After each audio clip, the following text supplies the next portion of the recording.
ਪੰਜਾਬੀ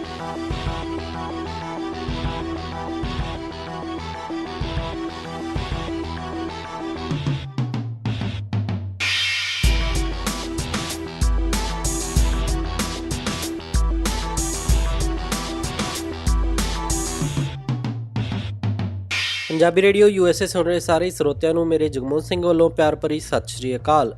ਅੱਜ 13 ਦਸੰਬਰ ਦਿਨ ਮੰਗਲਵਾਰ ਪ੍ਰੋਗਰਾਮ ਲੈ ਕੇ ਹਾਜ਼ਰ ਹਾਂ ਅਪਡੇਟ ਅਮਰੀਕਾ, ਜਿਸ ਦੇ ਵਿੱਚ ਤੁਹਾਨੂੰ ਵਰਲਡ ਨਿਊਜ਼, ਅਮਰੀਕਾ ਦੀਆਂ ਨਿਊਜ਼, ਮੌਸਮ ਦੇ ਬਾਰੇ ਜਾਣਕਾਰੀ, ਇਕਨੋਮੀ ਦੇ ਬਾਰੇ ਜਾਣਕਾਰੀ, ਵੱਖ-ਵੱਖ ਕੰਟਰੀ ਦੇ ਹਿਸਾਬ ਨਾਲ ਕਰੰਸੀ ਐਕਸਚੇਂਜ ਰੇਟ ਅਤੇ ਸੋਨੇ ਅਤੇ ਚਾਂਦੀ ਦੇ ਭਾਅ ਦੱਸਾਂਗੇ। ਖਬਰਾਂ ਦੀ ਸ਼ੁਰੂਆਤ ਕਰਨ ਤੋਂ ਪਹਿਲਾਂ ਧੰਨਵਾਦ ਕਰਦੇ ਹਾਂ ਆਪਣੇ ਅੱਜ ਦੇ ਸਪਾਂਸਰਸ ਦਾ, ਜਿਨ੍ਹਾਂ ਨੇ ਇਸ ਪ੍ਰੋਗਰਾਮ ਦੇ ਵਿੱਚ ਸਹਿਯੋਗ ਪਾਇਆ। ਅੱਜ ਦੀਆਂ ਖਬਰਾਂ ਨੂੰ ਸਪਾਂਸਰ ਕਰ ਰਹੇ ਹਨ ਖਾਲਸਾ ਇੰਸ਼ੋਰੈਂਸ ਏਜੰਸੀ ਵਾਲੇ ਸੈਨ ਹੋਜ਼ੇ ਤੋਂ, ਜੋ ਕਿ ਹਰ ਪ੍ਰਕਾਰ ਦੀ ਇੰਸ਼ੋਰੈਂਸ ਕਰਦੇ ਹਨ ਅਤੇ ਕਿਸੇ ਵੀ ਤਰ੍ਹਾਂ ਦੀ ਇੰਸ਼ੋਰੈਂਸ ਦੀ ਜਾਣਕਾਰੀ ਦੇ ਲਈ ਤੁਸੀਂ ਇਹਨਾਂ ਨੂੰ ਕਾਲ ਕਰ ਸਕਦੇ ਹੋ 408 272 2500 ਤੇ। ਇਸ ਦੇ ਨਾਲ ਸੰਤੋਖ ਸਿੰਘ ਬਾਸੀ, ਪਰਮਜੀਤ ਕੌਰ ਜੀ ਬਾਸੀ ਫਰੀਮੌਂਟ ਤੋਂ, ਮਨਜੀਤ ਸਿੰਘ ਨਰਿੰਦਰ ਕੌਰ ਕਲਾਰ ਜੀ ਕਲੋਵਿਸ ਤੋਂ ਅਤੇ ਗਿਆਨ ਸਿੰਘ ਨਾਗਰਾ ਜੀ ਸੈਨ ਹੋਜ਼ੇ ਤੋਂ ਅਤੇ ਕੁਲਵਿੰਦਰ ਕੌਰ ਜੀ। ਜੇਕਰ ਤੁਸੀਂ ਵੀ ਇਸ ਪ੍ਰੋਗਰਾਮ ਨੂੰ ਜਾਂ ਪੰਜਾਬੀ ਰੇਡੀਓ USA ਦੇ ਕਿਸੇ ਵੀ ਪ੍ਰੋਗਰਾਮ ਨੂੰ ਸਪਾਂਸਰ ਕਰਨਾ ਚਾਹੁੰਦੇ ਹੋ ਤਾਂ ਤੁਸੀਂ ਕਾਲ ਕਰ ਸਕਦੇ ਹੋ 408 722 7698 ਤੇ, ਜਾਂ ਫਿਰ ਈਮੇਲ ਕਰ ਸਕਦੇ ਹੋ ਸਾਡੇ ਈਮੇਲ ਐਡਰੈਸ info@punjabiradiousa.com ਤੇ। ਪਹਿਲਾਂ ਚੋਣਵੀਆਂ ਖਬਰਾਂ। ਅਲੈਪੋ ਸ਼ਹਿਰ 'ਚ 4 ਸਾਲ ਬਾਅਦ ਪਰਤੀ ਸ਼ਾਂਤੀ। ਚਾਈਨਾ ਨੇ ਕਿਹਾ ਇੱਕ ਚਾਈਨਾ ਸਿਧਾਂਤ ਦੇ ਖਤਰੇ 'ਚ ਆਉਣ ਤੇ ਪੀਸ ਹੋ ਸਕਦੀ ਹੈ ਪ੍ਰਭਾਵਿਤ। ਓਹਾਇਓ ਗਵਰਨਰ ਨੇ ਹਾਰਟਬੀਟ ਅਬੋਰਸ਼ਨ ਬੈਨ ਤੇ ਵੀਟੋ ਲਾਇਆ। DEA ਨੇ ਆਪਣੀ ਵੈਬਸਾਈਟ ਤੇ ਮੈਰੀਜੁਆਨਾ ਸਮੋਕਿੰਗ ਦੇ ਨਾਲ ਲੰਗ ਕੈਂਸਰ, ਮੈਂਟਲ ਇਲਨੈਸ ਅਤੇ ਹੈਰੋਇਨ ਦੀ ਲੱਤ ਲੱਗਣ ਦੇ ਲੱਛਣ ਦੱਸੇ। ਪ੍ਰੈਜ਼ੀਡੈਂਟ ਇਲੈਕਟ ਡੋਨਾਲਡ ਟਰੰਪ ਨੇ ਮੋਂਟਾਨਾ ਕਾਂਗਰਸਮੈਨ ਰਾਇਨ ਜ਼ਿੰਕੇ ਨੂੰ ਇੰਟੀਰੀਅਰ ਸੈਕਟਰੀ ਲਾਇਆ। ਹੁਣ ਖਬਰਾਂ ਵਿਸਤਾਰ ਦੇ ਨਾਲ। ਅਲੈਪੋ ਸ਼ਹਿਰ 'ਚ ਕਈ ਸਾਲਾਂ ਤੋਂ ਚੱਲੀ ਆ ਰਹੀ ਬੰਬਾਰੀ ਅਤੇ ਫੌਜ ਦੀ ਦਸਤਕ ਤੋਂ ਅੱਜ ਅਲੈਪੋ ਸ਼ਹਿਰ ਦੇ ਨਿਵਾਸੀਆਂ ਨੂੰ ਰਾਹਤ ਮਿਲ ਗਈ। ਸੀਰੀਆ ਦੇ ਬਾਗੀ ਗਰੁੱਪ, ਜੋ ਕਿ ਸੀਰੀਆ ਦੇ ਰਾਸ਼ਟਰਪਤੀ ਬਸ਼ਰ ਅਲ ਅਸਦ ਦਾ ਵਿਰੋਧ ਕਰ ਰਹੇ ਹਨ, ਉਹ ਕਈ ਦਿਨਾਂ ਤੋਂ ਅਲੈਪੋ ਸ਼ਹਿਰ ਨੂੰ ਆਪਣਾ ਠਿਕਾਣਾ ਬਣਾ ਕੇ ਬੈਠੇ ਸਨ ਅਤੇ ਰਸ਼ੀਆ ਅਤੇ ਟਰਕੀ ਦੇ ਵਿਚਕਾਰ ਹੋਏ ਸਮਝੌਤੇ ਤੋਂ ਬਾਅਦ ਅਲੈਪੋ 'ਚ ਸ਼ਾਂਤੀ ਦੀ ਘੋਸ਼ਣਾ ਕੀਤੀ ਗਈ। ਰਸ਼ੀਆ ਅਤੇ ਈਰਾਨ ਸੀਰੀਆ ਦੀ ਸਰਕਾਰ ਨੂੰ ਸਪੋਰਟ ਕਰ ਰਹੇ ਸਨ ਅਤੇ ਉੱਧਰ ਹੀ ਬਾਗੀਆਂ ਨੂੰ ਟਰਕੀ ਸਮੇਤ US ਅਤੇ ਹੋਰ ਕਈ ਪੱਛਮੀ ਦੇਸ਼ਾਂ ਦਾ ਸਮਰਥਨ ਹਾਸਿਲ ਸੀ। ਰਸ਼ੀਆ ਦੁਆਰਾ ਕੀਤੀਆਂ ਗਈਆਂ ਏਅਰ ਸਟ੍ਰਾਈਕਸ ਨੇ ਅਲੈਪੋ ਸ਼ਹਿਰ 'ਚ ਕਾਫੀ ਕਹਿਰ ਮਚਾਇਆ ਅਤੇ ਇਸ ਹੱਸਦੇ ਵਸਦੇ ਸ਼ਹਿਰ ਨੂੰ ਉਜਾੜ ਬਣਾ ਕੇ ਰੱਖ ਦਿੱਤਾ। ਸੀਰੀਆ ਦੇ ਰਾਸ਼ਟਰਪਤੀ ਨੇ ਇਸ ਨੂੰ ਆਪਣੀ ਇੱਕ ਵੱਡੀ ਜਿੱਤ ਦੱਸਿਆ ਹੈ, ਪਰ ਜਾਣਕਾਰਾਂ ਮੁਤਾਬਕ ਸੀਰੀਆ ਦੇ ਵਿੱਚ ਸ਼ਾਂਤੀ ਅਤੇ ਰਾਸ਼ਟਰਪਤੀ ਅਸਦ ਦੀ ਅਸਲ ਕਾਮਯਾਬੀ ਹਜੇ ਕਾਫੀ ਦੂਰ ਹੈ। ਸੀਰੀਆ ਦੇ ਵਿੱਚ ਆਈਸਿਸ ਦਾ ਖਤਰਾ ਲਗਾਤਾਰ ਮੰਡਰਾ ਰਿਹਾ ਹੈ ਅਤੇ ਆਈਸਿਸ ਸਮੇਤ ਹੋਰ ਵੀ ਕਈ ਸ਼ਹਿਰਾਂ ਤੇ ਬਾਗੀਆਂ ਨੇ ਕਬਜ਼ਾ ਬਣਾ ਕੇ ਰੱਖਿਆ ਹੈ। ਇਹਨਾਂ ਸਾਰੇ ਸ਼ਹਿਰਾਂ ਦੇ ਲਈ ਰਾਸ਼ਟਰਪਤੀ ਅਸਦ ਨੂੰ ਕਾਫੀ ਕੰਮ ਕਰਨਾ ਪਵੇਗਾ ਅਤੇ ਸੀਰੀਆ ਦੇ ਵਿੱਚ ਹੋਏ ਵੱਡੇ ਪੱਧਰ ਦੇ ਤਬਾਹੀ ਤੋਂ ਬਾਅਦ ਉੱਭਰਨ ਨੂੰ ਵੀ ਸੀਰੀਆ ਨੂੰ ਕਾਫੀ ਵਕਤ ਲੱਗੇਗਾ ਅਤੇ ਸਭ ਤੋਂ ਵੱਡਾ ਸਵਾਲ ਇਹ ਵੀ ਰਹੇਗਾ ਕਿ ਸੀਰੀਆ ਦੇ ਵਿੱਚ ਇਹ ਸ਼ਾਂਤੀ ਕਿੰਨੀ ਦੇਰ ਤੱਕ ਬਣੀ ਰਹਿੰਦੀ ਹੈ। ਚਾਈਨਾ ਦੇ ਤਾਈਵਾਨ ਅਫੇਅਰਸ ਆਫਿਸ ਨੇ ਅੱਜ ਇੱਕ ਸਟੇਟਮੈਂਟ ਜਾਰੀ ਕਰਦੇ ਹੋਏ ਕਿਹਾ ਕਿ ਜੇ ਕੋਈ ਵੀ ਇੱਕ ਚਾਈਨਾ ਸਿਧਾਂਤ ਨੂੰ ਖਤਰੇ 'ਚ ਪਾਉਣ ਦੀ ਗੱਲਬਾਤ ਕਰੇਗਾ ਤਾਂ ਉਸ ਨੂੰ ਕਾਫੀ ਸੀਰੀਅਸਲੀ ਲਿਆ ਜਾਵੇਗਾ ਅਤੇ ਤਾਈਵਾਨ ਦੇ ਵਿੱਚ ਚੱਲੀ ਆ ਰਹੀ ਲੰਬੇ ਸਮੇਂ ਤੋਂ ਸ਼ਾਂਤੀ ਦੇ ਰਾਹ ਦੇ ਵਿੱਚ ਉਹ ਰੋੜਾ ਵੀ ਬਣ ਸਕਦਾ ਹੈ। ਪਿਛਲੇ ਦਿਨੀ ਪ੍ਰੈਜ਼ੀਡੈਂਟ ਇਲੈਕਟ ਡੋਨਾਲਡ ਟਰੰਪ ਨੇ ਤਾਈਵਾਨ ਦੇ ਰਾਸ਼ਟਰਪਤੀ ਦੇ ਨਾਲ ਫੋਨ ਦੇ ਉੱਤੇ ਗੱਲਬਾਤ ਕੀਤੀ ਸੀ, ਜਿਸ ਤੋਂ ਚਾਈਨਾ ਕਾਫੀ ਨਾਰਾਜ਼ ਲੱਗ ਰਿਹਾ ਸੀ। ਪ੍ਰੈਜ਼ੀਡੈਂਟ ਇਲੈਕਟ ਡੋਨਾਲਡ ਟਰੰਪ ਨੇ ਇਹ ਵੀ ਕਿਹਾ ਕਿ ਜ਼ਰੂਰੀ ਨਹੀਂ US ਆਪਣੀ ਲੰਬੀ ਚੱਲੀ ਆ ਰਹੀ ਇੱਕ ਚਾਈਨਾ ਪਾਲਿਸੀ ਦੇ ਤਹਿਤ ਤਾਈਵਾਨ ਨੂੰ ਚਾਈਨਾ ਦਾ ਇੱਕ ਹਿੱਸਾ ਮੰਨੇ। ਉਧਰ ਚਾਈਨਾ ਦੇ ਲਈ ਇਹ ਇੱਕ ਕਾਫੀ ਸੰਵੇਦਨਸ਼ੀਲ ਮਾਮਲਾ ਹੈ। ਚਾਈਨਾ ਤਾਈਵਾਨ ਨੂੰ ਆਪਣੀ ਹੀ ਇੱਕ ਸਟੇਟ ਮੰਨਦਾ ਹੈ ਅਤੇ ਆਪਣੇ ਇੱਕ ਪੂਰੇ ਸਾਮਰਾਜ ਦਾ ਹਿੱਸਾ ਮੰਨਦਾ ਹੈ ਅਤੇ ਬੀਜਿੰਗ ਨੇ ਡੋਨਾਲਡ ਟਰੰਪ ਦੀ ਇਸ ਸਟੇਟਮੈਂਟ ਦੀ ਕਾਫੀ ਤਿੱਖੀ ਆਲੋਚਨਾ ਕੀਤੀ ਸੀ। ਚਾਈਨਾ ਦੇ ਅਧਿਕਾਰੀਆਂ ਨੇ ਇਹ ਵੀ ਕਿਹਾ, ਇੱਕ ਚਾਈਨਾ ਦੇ ਸਿਧਾਂਤ ਨੂੰ ਮੰਨ ਕੇ ਚੱਲਣਾ ਹੀ US ਅਤੇ ਚਾਈਨਾ ਦੇ ਰਿਸ਼ਤਿਆਂ ਦੇ ਲਈ ਵਧੀਆ ਗੱਲ ਹੈ ਅਤੇ ਜੇ ਇਸ ਸਿਧਾਂਤ 'ਤੇ ਕੋਈ ਸੱਟ ਕੀਤੀ ਜਾਂਦੀ ਹੈ ਅਤੇ US ਅਤੇ ਚਾਈਨਾ ਦੇ ਸਥਿਰ ਸਬੰਧਾਂ ਦੇ ਵਿੱਚ ਖਟਾਸ ਪੈਦਾ ਹੋ ਸਕਦੀ ਹੈ ਅਤੇ ਇਹ ਤਾਈਵਾਨ ਦੇ ਵਿੱਚ ਚੱਲੀ ਆ ਰਹੀ ਸ਼ਾਂਤੀ ਦੇ ਲਈ ਵੀ ਖਤਰਾ ਪੈਦਾ ਕਰ ਸਕਦੀ ਹੈ। ਚਾਈਨਾ ਤਾਈਵਾਨ ਦੇ ਰਾਸ਼ਟਰਪਤੀ 'ਤੇ ਕਾਫੀ ਸ਼ੱਕੀ ਨਿਗਾਹ ਨਾਲ ਦੇਖ ਰਿਹਾ ਹੈ ਕਿਉਂਕਿ ਉਸ ਦੀ ਪਾਰਟੀ ਤਾਈਵਾਨ ਨੂੰ ਚਾਈਨਾ ਤੋਂ ਵੱਖ ਦੇਖਣਾ ਚਾਹੁੰਦੀ ਹੈ। ਓਹਾਇਓ ਦੇ ਵਿੱਚ ਗਵਰਨਰ ਜੌਨ ਕੈਸਿਕ ਨੇ ਅਬੋਰਸ਼ਨ ਦੇ ਉੱਤੇ ਇੱਕ ਇਤਿਹਾਸਕ ਫੈਸਲੇ ਦੇ ਉੱਤੇ ਸਾਈਨ ਕੀਤੇ। ਜੌਨ ਕੈਸਿਕ ਨੇ ਜਿੱਥੇ ਓਹਾਇਓ ਦੇ ਵਿੱਚ ਪ੍ਰੈਗਨੈਂਸੀ ਦੇ 20ਵੇਂ ਹਫ਼ਤੇ ਤੋਂ ਬਾਅਦ 'ਚ ਅਬੋਰਸ਼ਨ ਦੇ ਉੱਤੇ ਬੈਨ ਲਾਉਣ ਵਾਲੇ ਬਿੱਲ ਦੇ ਉੱਤੇ ਸਾਈਨ ਕਰ ਦਿੱਤੇ, ਉੱਥੇ ਹੀ ਜੌਨ ਕੈਸਿਕ ਨੇ ਉਸ ਬਿੱਲ ਨੂੰ ਵੀਟੋ ਕਰ ਦਿੱਤਾ ਜਿਸ ਦੇ ਤਹਿਤ ਮਾਂ ਦੇ ਪੇਟ ਦੇ ਵਿੱਚ ਪਲ ਰਹੇ ਬੱਚੇ ਦੀ ਦਿਲ ਦੀ ਧੜਕਣ ਪੈਦਾ ਹੋਣ ਤੋਂ ਬਾਅਦ 'ਚ ਅਬੋਰਸ਼ਨ ਦੇ ਉੱਤੇ ਬੈਨ ਲਾਇਆ ਜਾਣਾ ਸੀ।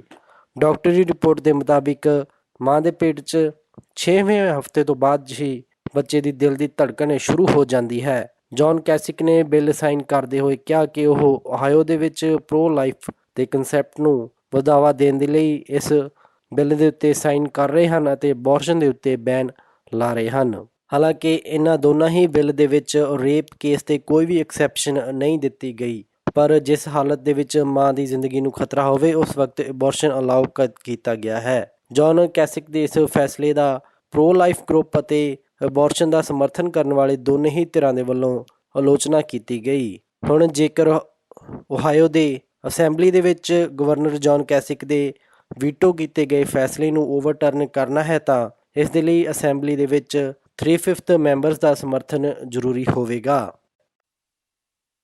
DEA ਨੇ ਆਪਣੀ ਵੈਬਸਾਈਟ 'ਤੇ ਅੱਜ ਮੈਰੀਜੁਆਨਾ ਦੇ ਲਈ ਇੱਕ ਸਟੇਟਮੈਂਟ ਜਾਰੀ ਕੀਤੀ ਜਿਸ ਦੇ ਵਿੱਚ ਕਿਹਾ ਗਿਆ, ਮੈਰੀਜੁਆਨਾ ਦੇ ਕਰਕੇ ਮੈਂਟਲ ਇਲਨੈਸ, ਲੰਗ ਕੈਂਸਰ ਅਤੇ ਹੈਰੋਇਨ ਦੀ ਲੱਤ ਲੱਗਦੀ ਹੈ। ਪਰ ਇਸ ਦੇ ਉੱਤੇ ਕਈ ਮੈਰੀਜੁਆਨਾ ਦਾ ਸਮਰਥਨ ਕਰਨ ਵਾਲੇ ਗਰੁੱਪ ਖਫਾ ਹੋਏ ਤੇ ਉਹਨਾਂ ਦਾ ਕਹਿਣਾ ਹੈ ਕਿ ਪਹਿਲਾਂ DEA ਨੇ ਆਪਣੀ ਵੈਬਸਾਈਟ 'ਤੇ ਇਹ ਪਾਇਆ ਸੀ ਕਿ ਮੈਰੀਜੁਆਨਾ ਦੇ ਕਰਕੇ ਕੀ ਨੁਕਸਾਨ ਹੁੰਦਾ ਹੈ, ਇਸ ਦਾ ਕੋਈ ਵੀ ਸਾਇੰਟੀਫਿਕ ਪ੍ਰੂਫ ਨਹੀਂ ਹੈ, ਤਾਂ ਹੁਣ ਇਹਨਾਂ ਦੇ ਕੋਲੋਂ ਇਹ ਨੁਕਸਾਨ ਜਾਂਚਣ ਦੇ ਆંકੜੇ ਕਿਵੇਂ ਆ ਗਏ। ਮੈਨਲੋ ਪਾਰਕ ਦੇ ਇੱਕ ਐਡਵੋਕੇਟ ਨੇ ਕਿਹਾ ਹੈ ਕਿ DEA ਆਪਣੀ ਵੈਬਸਾਈਟ ਤੋਂ ਇਹ ਸਟੇਟਮੈਂਟ ਹਟਾਏ, ਨਹੀਂ ਤਾਂ ਉਸ ਨੂੰ ਲਾਅਸੂਟ ਦੇ ਵਿੱਚ ਘੇਰਿਆ ਜਾਏਗਾ। ਉਹਨਾਂ ਨੇ ਰਾਸ਼ਟਰਪਤੀ ਬਰਾਕ ਓਬਾਮਾ ਤੋਂ ਵੀ ਇਹ ਮੰਗ ਕੀਤੀ ਕਿ ਉਹ ਆਪਣਾ ਆਫਿਸ ਛੱਡਣ ਤੋਂ ਪਹਿਲਾਂ ਇਸ ਨੂੰ ਸਹੀ ਕਰਕੇ ਜਾਣ। ਜੋ ਸਟੇਟਮੈਂਟ DEA ਨੇ ਆਪਣੀ ਵੈਬਸਾਈਟਸ ਦੇ ਉੱਤੇ ਪਾਈਆਂ ਹਨ ਉਹਨਾਂ ਦੇ ਤਹਿਤ ਮੈਰੀਜੁਆਨਾ ਦੇ ਨਾਲ ਡਿਪਰੈਸ਼ਨ ਵਧਣ ਅਤੇ ਮੈਂਟਲ ਇਲਨੈਸ ਵਰਗੀਆਂ ਬਿਮਾਰੀਆਂ ਹੋ ਸਕਦੀਆਂ ਹਨ। ਇੱਕ ਮੈਰੀਜੁਆਨਾ ਦੀ cigarette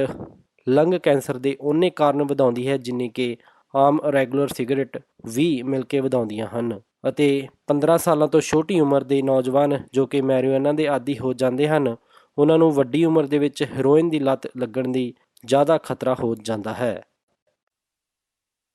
president elect Donald Trump ਨੇ ਅੱਜ ਸੈਕਟਰੀ ਆਫ ਸਟੇਟ ਦੇ ਲਈ ਐਕਸਨ ਮੋਬਾਈਲ ਦੇ CEO ਰੈਕਸ ਟਿਲਰਸਨ ਦਾ ਨਾਮ ਲਿਆ ਅਤੇ ਉੱਥੇ ਹੀ ਉਹਨਾਂ ਨੇ ਆਪਣੇ ਇੰਟੀਰੀਅਰ ਸੈਕਟਰੀ ਦੇ ਲਈ ਰਿਪਬਲਿਕਨ ਰਿਪਰੈਜ਼ੈਂਟੇਟਿਵ ਰਿਆਨ ਜ਼ਿੰਕੇ ਜੋ ਕਿ ਮੋਂਟੈਨਾ ਤੋਂ ਕਾਂਗਰਸਮੈਨ ਹਨ ਉਹਨਾਂ ਨੂੰ ਚੁਣਿਆ ਹੈ। ਜ਼ਿੰਕੇ ਜਿਨ੍ਹਾਂ ਨੇ ਕਿ ਨੇਵੀ ਸੀਲ ਦੀ ਪੜ੍ਹਾਈ ਵੀ ਕੀਤੀ ਅਤੇ ਯੂਨੀਵਰਸਿਟੀ ਆਫ ਓਰੇਗਨ ਤੋਂ ਉਹ ਗ੍ਰੈਜੂਏਟ ਹੋਏ, ਉਹ ਇਸ ਸਮੇਂ ਰਿਪਬਲਿਕਨ ਪਾਰਟੀ ਦੇ ਵੱਲੋਂ ਕਾਂਗਰਸ ਦੇ ਵਿੱਚ ਰਿਪਰੈਜ਼ੈਂਟੇਟਿਵ ਹਨ।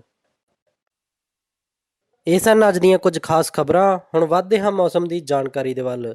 ਬੁੱਧਵਾਰ ਨੂੰ ਸੈਨ ਹੋਜ਼ੇ ਦੇ ਵਿੱਚ ਹਾਈ ਟੈਂਪਰੇਚਰ ਰਹੇਗਾ 64 ਡਿਗਰੀ ਅਤੇ ਰਾਤ ਨੂੰ ਲੋ ਟੈਂਪਰੇਚਰ 57 ਡਿਗਰੀ। ਸੈਨ ਫਰਾਂਸਿਸਕੋ ਦੇ ਵਿੱਚ 61 ਡਿਗਰੀ ਹਾਈ ਅਤੇ ਰਾਤ ਨੂੰ 57 ਡਿਗਰੀ ਲੋ। ਸੈਕਰਾਮੈਂਟੋ ਦੇ ਵਿੱਚ 61 ਡਿਗਰੀ ਹਾਈ ਅਤੇ ਰਾਤ ਨੂੰ 54 ਡਿਗਰੀ ਲੋ। ਯੂਬਾ ਸਿਟੀ ਦੇ ਵਿੱਚ 60 ਡਿਗਰੀ ਹਾਈ ਅਤੇ ਰਾਤ ਨੂੰ 55 ਡਿਗਰੀ ਲੋ।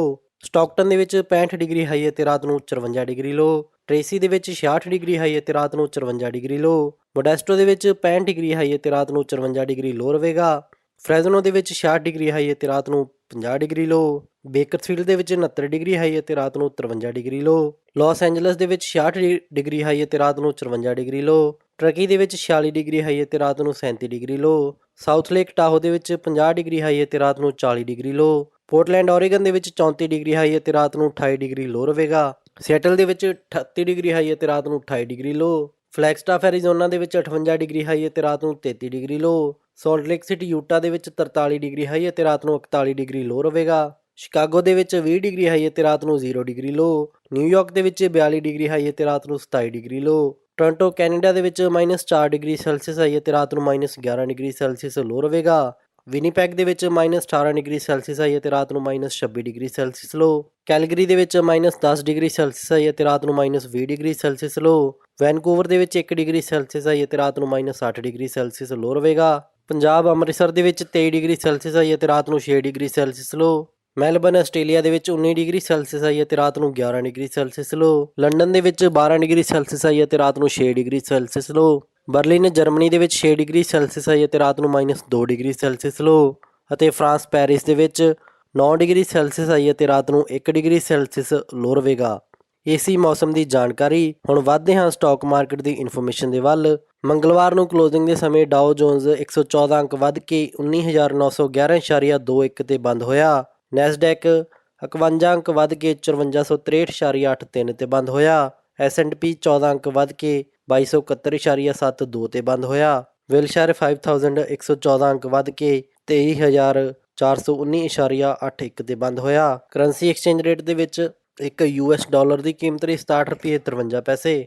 ਇੱਕ ਕੈਨੇਡੀਅਨ ਡਾਲਰ ਦੀ ਕੀਮਤ ਰਹੀ 51 ਰੁਪਏ 40 ਪੈਸੇ। ਬ੍ਰਿਟਿਸ਼ ਪਾਉਂਡ ਦੀ ਕੀਮਤ ਰਹੀ 85 ਰੁਪਏ 41 ਪੈਸੇ। ਆਸਟ੍ਰੇਲੀਅਨ ਡਾਲਰ ਦੀ ਕੀਮਤ ਰਹੀ 50 ਰੁਪਏ 57 ਪੈਸੇ। ਇੱਕ ਯੂਰੋ ਦੀ ਕੀਮਤ ਰਹੀ 71 ਰੁਪਏ 80 ਪੈਸੇ। ਇੱਕ ਨਿਊਜ਼ੀਲੈਂਡ ਡਾਲਰ ਦੀ ਕੀਮਤ ਰਹੀ 48 ਰੁਪਏ 69 ਪੈਸੇ। ਇੱਕ ਸਿੰਗਾਪੁਰ ਡਾਲਰ ਦੀ ਕੀਮਤ ਰਹੀ 47 ਰੁਪਏ 34 ਪੈਸੇ। ਬਹਿਰੀਨੀ ਦਿਨਾਰ ਦੀ ਕੀਮਤ ਰਹੀ 179 ਰੁਪਏ 8 ਪੈਸੇ। ਇੱਕ ਕੁਵੈਤੀ ਦਿਨਾਰ ਦੀ ਕੀਮਤ ਰਹੀ 221 ਰੁਪਏ 9 ਪੈਸੇ। ਸੋਨੇ ਦਾ ਰੇਟ $1160.41 ਪਰ ਆਉਂਸ ਰਿਹਾ ਅਤੇ ਚਾਂਦੀ $16.94 ਪਰ ਆਉਂਸ ਰਹੀ। ਇਸੇ ਦੇ ਨਾਲ ਅੱਜ ਦਾ ਇਹ ਖਬਰਾਂ ਦਾ ਬੁਲੇਟਿਨ ਇੱਥੇ ਹੀ ਸਮਾਪਤ ਕਰਦੇ ਹਾਂ। ਇਜਾਜ਼ਤ ਦਿਓ। ਉਮੀਦ ਹੈ ਕਿ ਤੁਹਾਨੂੰ ਅੱਜ ਦਾ ਇਹ ਪ੍ਰੋਗਰਾਮ ਪਸੰਦ ਆਇਆ ਹੋਵੇਗਾ। ਕਿਸੇ ਵੀ ਤਰ੍ਹਾਂ ਦੇ ਫੀਡਬੈਕ ਦੇ ਲਈ ਤੁਸੀਂ ਸਾਨੂੰ ਕਾਲ ਕਰ ਸਕਦੇ ਹੋ 408 722 7698 ਤੇ, ਜਾਂ ਫਿਰ ਈਮੇਲ ਕਰ ਸਕਦੇ ਹੋ। ਸਾਡੀ ਈਮੇਲ ਐਡਰੈਸ info@punjabiradiousa.com ਤੇ। ਇੱਕ ਵਾਰੀ ਫਿਰ ਸਾਰੇ ਸਪਾਂਸਰ ਦਾ ਬਹੁਤ ਬਹੁਤ ਧੰਨਵਾਦ। ਮਿਲਦੇ ਹਾਂ ਅਪਡੇਟ ਅਮਰੀਕਾ ਦੇ ਅਗਲੇ ਅੰਕ ਵਿੱਚ। ਤਦ ਤੱਕ ਲਈ ਸਾਰਿਆਂ ਨੂੰ ਪਿਆਰ ਅਤੇ ਸਤਿਕਾਰ ਭਰੀ ਸਤਿ ਸ਼੍ਰੀ ਅਕਾਲ। ਸੁਣਦੇ ਰਹੋ ਪੰਜਾਬੀ ਰੇਡੀਓ USA।